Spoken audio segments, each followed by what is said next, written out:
Jake's Auto and Fabrication here. Maybe I haven't wowed the audience enough, done anything creative enough to get the likes and subscribes and comments. I mean, bad ones, good ones. So, I had a dream, and this is what I dreamed. We got an exciting episode of Jake's Auto and Fabrication here. Some pretty cool stuff I'm going to show you guys. A really unique project. I just wanted to make sure that, first of all, I appreciate everybody on Facebook sharing and watching all the videos and, me asking what I'm doing right, what I'm doing wrong. I really appreciate the constructive criticism. I'll work on my spelling. I've been practicing my spelling. I want to make sure all the letters are right and words are spaced far enough apart, and just really appreciate the constructive criticism. I don't know, is the .com correct? I'm not sure.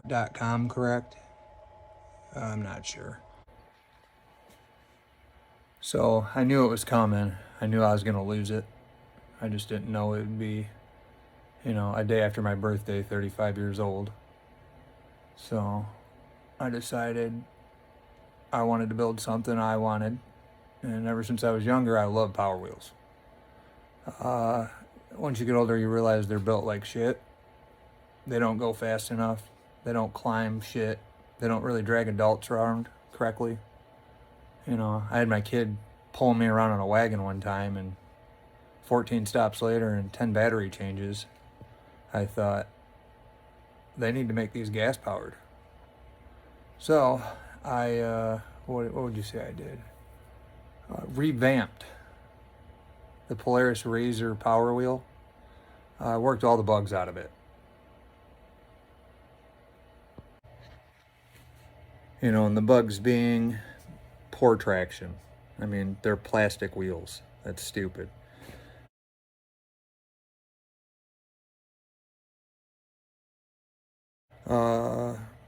The battery's going dead. So what would you call that? Your fuel mileage. Oh, they're always too low. You don't fit in them. You're all squatted up. The cool factor of them, they're kind of neat, but they're kind of plastic shit. So here's my version. Oh, it's a work in progress. It's not running and driving yet, but I got 2 days into it. Don't mind the pile of tools. I'm so burned out, I'm just going to sit in this chair and explain it. We've got a really good condition set of snowmobile tracks. They're even studded. We're going to leave them in for now, but I'm guessing it's going to tear up my yard, so we may be getting rid of them. Custom frame to catch all the suspension and what do you call that? Connection points on the suspension of the snowmobile chassis. Just getting into building the mount system for the Polaris Razor body. We modified, and we are going to put lights and brake lights and everything on it. So the space, I know it looks tight, but I trimmed a little bit for your knees, and once you get in it, I can actually stretch my legs out full length. Full bucket seat from Jegs. I'm gonna build a steel roll cage around this whole thing eventually, the same shape as pretty much what was on the Power Wheel, minus extensions. But when I make it out of steel, I'll grind it, paint it. It'll look decent. I would say it don't look half bad. A little bit more work to do on the chassis down there, but I'll do a clash of what I've done so far of videos and pictures, kind of explain how I came up with it and how I modified it. It actually was simpler than I thought. Originally I was going to track a lawnmower, and I thought that's kind of lame. So just the stance of this thing's badass. My kid's going to be riding 2.5 foot off the ground, kicking 18-inch wide tracks, probably about 4 foot of, I'd say, ground contact. A little bit of the chassis, the steel I got holding up the body and the 4x4s is definitely temporary. I'm just trying to figure out, I got to mount the trans, mount the motor, an elaborate brake system so you can stop one track and it'll drive you left or right. Probably a kill switch so when the kid takes off trying to run over the neighbor's dog, I can stop him, or even me. So stay tuned.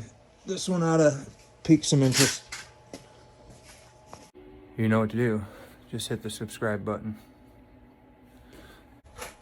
This thing's gonna be sweet.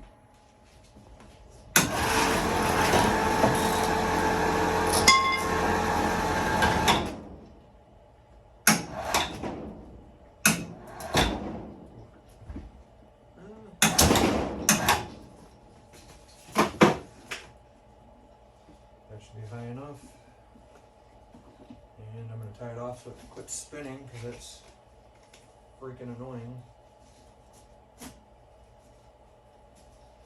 But as long as it's don't land on me, this is pretty sweet.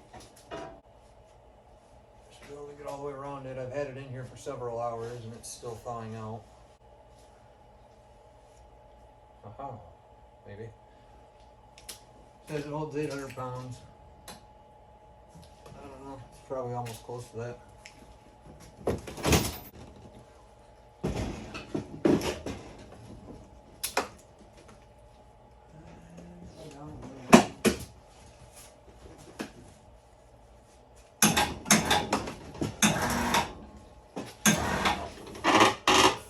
Voila. Just gotta work with it. Oh, I've already gutted one of these. Not really excited to gut 2 of these, but we gotta start somewhere. So, it's my birthday weekend. Actually, it's past midnight. It's my birthday today. 35. Oh boy. And I'm still playing with junk toys. So what we got going here, I got 2 wrecked or not worth fixing Polaris, 94 Polaris 650 triple Indies. They're actually fuel injected. So I'm going to pull the motors, pull the tracks, the suspension, and just trash the rest. Which the hoods are in an immaculate condition. A couple other parts I won't be using. If anybody's interested in it, just leave a comment. And if you leave a comment, you better have subscribed. But right now, I got shit on all over them, but I got a set of tracks. I'm going to make self-contained frames and put hubs on them so I can bolt them to anything and run tracks on it. Which this system won't be half-tracked. I guess you could half-track it. I'm going to put a brake on each side, have an open diff, and be able to have joysticks. And I'm debating on putting them on the lawnmower, the 0 turn outside. Eventually I'm going to take, and I've seen it online, I actually seen it on YouTube, a Power Wheel body, a bigger one that I can kind of fit in, and make a 100 horsepower tank track looking Power Wheel. Yeah, well, if you stay tuned, I'm going to do this build in several sections since I think it's going to take a minute. Or it'll be a month before I get it posted. So, hopefully everybody follows. It should turn out pretty sweet. I mean, already they look pretty cool.